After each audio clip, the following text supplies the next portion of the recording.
First and foremost, I want to give all praises, glory, and honor to Yahweh Ba'ashem Yahushai.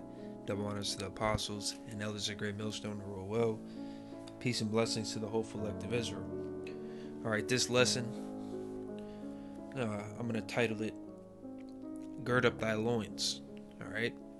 Because, I made a video recently, and a lot of brothers have been making videos recently. It's been like the top thing to do for a video, and that's the spirit, because those are the times we're coming into. That's why it's so heavy that we're pushing these persecution videos. All right, so I'm gonna read some scriptures about girding up your loins and what that means, in this sense, and then I'm gonna read 2 Maccabees chapter 7. I'm gonna read some of that because that's a perfect example of them girding up their loins. All right. This is Job chapter 38 verse 3. Gird up now thy loins like a man, for I will demand of thee, and answer thou me. Job chapter 40 verse 7. Gird up thy loins now like a man, I will demand of thee, and declare thou unto me. Alright. So let's, freedictionary.com. I know what it means, but I just want to show you brothers that don't know. Basically, it means be a man, which you could see in that precept, but to prepare oneself for action. Alright? To prepare oneself for action. Prepare. Let's look at the word prepare for some of you brothers. Make something ready. Arrange, assemble, construct. To make someone or something ready for some activity, purpose, use. Make yourself ready for something. Something that you expect to happen. Alright? So you're preparing, which, by the way, this was, proven that Sabbath goes with the new moon. Because it does go with the new moon. But now I'm going to get into, because that was, just something I had pulled up still. But just like I have Hebrew, and I also have, some other websites with information. But we're not going to be using any of those today, or at least not in this video. 2 Maccabees chapter 7, verse 1. It came to pass also that 7 brethren with their mother were taken and compelled by the king against the law to taste swine's flesh, and were tormented with scourges and whips. So that's it, man. All right, we're gonna have to get beat, and some of us will have to get tortured or put our life down, man. All right, be martyrs. All right, for the most part, the elect will be beamed up. Lord willing, we're part of the elect. Right? Lord willing, we can have the spirit to endure. Lord willing, we can, continue to push this truth. But, Lord willing, this stuff can come to pass soon, man. Lord willing, we can get out of here. All right? But some of us will. And we're all going to have to go through hardship. Possibly all have to go through many near-death experiences. That's just the times we're coming into, man. And don't act surprised, because this was, foretold to us a long time ago. Verse 2. But one of them that spake first said thus, What wouldest thou ask or learn of us? We are ready to die, rather than to transgress the laws of our fathers. Then the king, being in a rage, commanded pans and cauldrons to be made hot, which forthwith being heated, he commanded to cut out the tongue of him that spake first, and to cut off the utmost parts of his body, the rest of his brethren and his mother looking on. Now when he was thus maimed in all his members, he commanded him, being yet alive, to be brought to the fire, and to be fried in the pan. And as the vapor of the pan was for a good space dispersed, they exhorted one another with the mother to die manfully, saying thus, The Lord Yahweh looketh upon us, and in truth hath comforted us, as Moses in his song, which witnessed to their faces, declared, saying, and he shall be comforted in his servants. So when the first was dead after this number, they brought the second to make him a mocking stock. And basically joke about him and laugh at him, just like they did with Yahushua when they were, putting him up to be crucified. All right. And when they had pulled off the skin of his head with the hair, they asked him, wilt thou eat before thou be punished throughout every member of thy body? So they basically scalped him. But he answered in his own language, which is Hebrew, the Lashon Kodash, and said, no. Wherefore he also received the next torment in order as the former did. And when he was at the last gasp, he said, thou like a fury takest us out of this present life, but the King of the world shall raise us up, who have died for his laws, unto everlasting life. So yes, the end is coming when Jacob's trouble is going to be established, and we will have everlasting life. All right, but there's reincarnation in the scriptures, and you come back every 3-4 generations, man, down your father's line, somewhere in that. All right, 3 to 4 generations. So although they may, have gotten killed, they came back, and they're probably back right now, which more than likely they are. All right, most of the prophets are, back right now, or here right now, whoever they may be, the great men, because we believe those, the great men, like the apostles of old are back as some of the apostles. Or are back as some of the apostles of old, of the New Testament, with Yahushua, are back today as the elders of Great Millstone, all right, and the apostles and elders. All right, that's what we have. We see that through the Spirit. But all the other prophets and all of them, they could be anybody, man, anybody that came into this truth, because they're gonna witness Yahushua's return, which is soon, man. All right.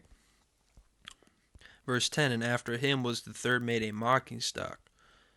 And when he was required, he put out his tongue, and that right soon, holding forth his hands manfully. Right, so,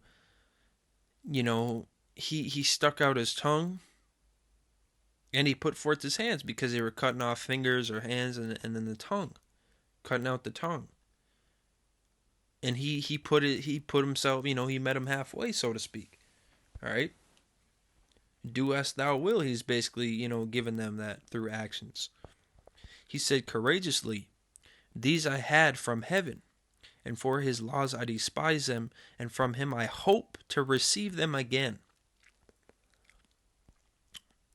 Insomuch that the king and they that were with him marveled at the young man's courage, for that he nothing regarded the pains. Now when this man was dead, also they tormented and mangled the fourth in like manner. So when he was ready to die, he said thus, it is good, being put to death by men, to look for hope from Yahweh to be raised up again by him. As for thee, thou shalt have no resurrection to life. Afterward they brought the fifth also and mangled him. Then looked he unto the king and said, thou hast power over men, thou art corruptible. Thou doest what thou wilt. Yet think not that our nation is forsaken of Yahweh, but abide a while and behold his great power, how he will torment thee and thy seed. After him also they brought the sixth, who being ready to die said, be not deceived without cause, for we suffer these things for ourselves, having sinned against Yahweh, having sinned against our power, which is Yahweh, Ba'ashem Yahushai. Therefore marvelous things are done unto us. So they're drinking of their cup, man, just like Yahushai. He prayed for alternative ways if there was another way, but once they grabbed him, he knew that was what the cup that he had to drink down, man, and he took that cup. All right, he took that cup and he drank it down just like we have to, whatever cup is put in front of us, all right? But think not thou that takest in hand to strive against Yahweh, that thou shalt escape unpunished, right? These devils and these heathens, they're going to get punishment, man. All right. So if they put you to death in that guillotine or they shoot you in the street or whatever, they're going to get punished for it too, man. Because they had past lives just like everybody else. Everybody, Yahushua had past lives, which is why he paid for sins that life. Because you remember, Yahushua didn't sin, but he paid for his own sins from his past life, which was as King Solomon. All right, you know. So the heathens were beating us and had us in slavery and all that. That's why Exodus talks about the third to fourth generation. Will be visited basically. They'll be visited for what they've done because that's them coming back. These heathens, they're going into slavery and they're gonna get everything they did to us. It's gonna come upon their own head, man. So let me read that again. Well, no, yeah. But think not thou that takest in hand to strive against Yahweh, that thou shalt escape unpunished. All right, so they were, they weren't even really threatening him necessarily because they're telling him how it is, man. That's how it is. Verse 20, but the mother was marvelous above all and worthy of honorable memory, for when she saw her 7 sons slain within the space of one day, she bare it with a good courage, because of the hope that she had in the Lord. Yea, she exhorted every one of them in her own language, filled with courageous spirits, and stirring up her womanish thoughts with a manly stomach. She said unto them, now this is going to be a cut on Mother's Day, man. All right, because you bug outs that worship the Queen of Heaven goddess bullshit, a false god, pagan holiday, made your mom an idol. You're supposed to honor your fleshly father and mother daily, man. All right, and I have neither of those, but I'm still thankful for everything. All right, that Yahweh Bashim Yahushai gave me. But the point is, you're supposed to honor them every day, man. There isn't one in that one day. You're not supposed to make them idols. All right, that's a pagan worship, and for what?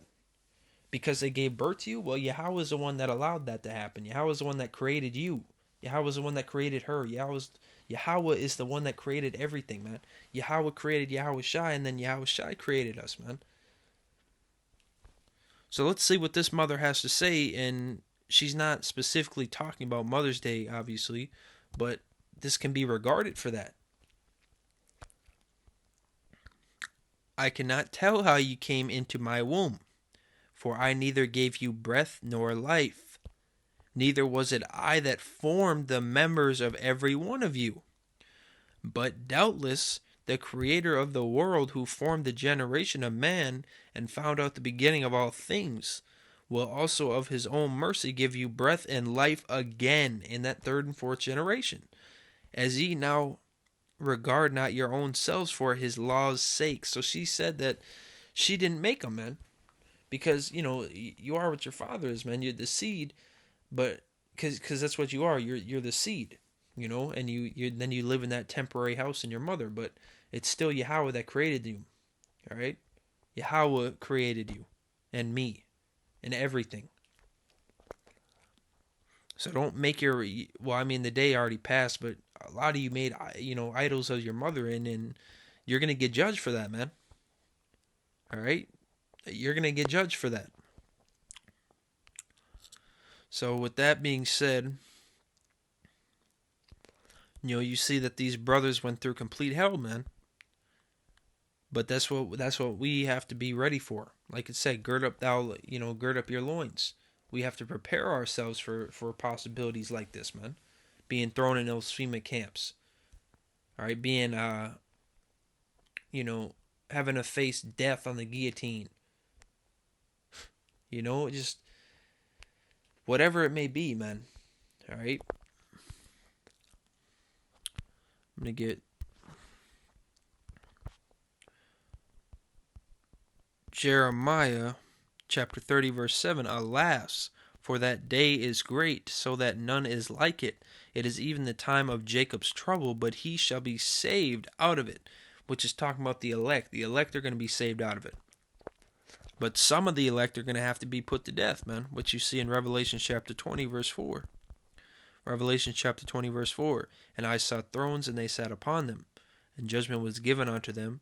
And I saw the souls of them that were beheaded for the witness of Yahweh Shai, and for the word of Yahweh, and which had not worshipped the beast, neither his image, neither had received his mark upon their foreheads or in their hands, and they lived and reigned with Hamashiach 1,000 years, which is because those heathens, the heathen nations are going into slavery for 1,000 years, which is why it's saying we're going to reign and rule. All right.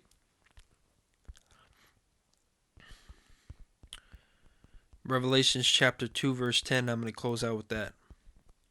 Fear none of those things which thou shalt suffer. Behold, the devil shall cast some of you into prison, which is those FEMA camps, that ye may be tried. And ye shall have tribulation 10 days. Be thou faithful unto death, and I will give thee a crown of life. All right, so it's about enduring, man. Got to endure to the end. So with that said, I want to give all praises to Yahweh Ba'ashem Yahushai, double honors to the apostles and elders of Great Millstone who rule well. Peace and blessings, salutations to the whole collective Israel. Shalom.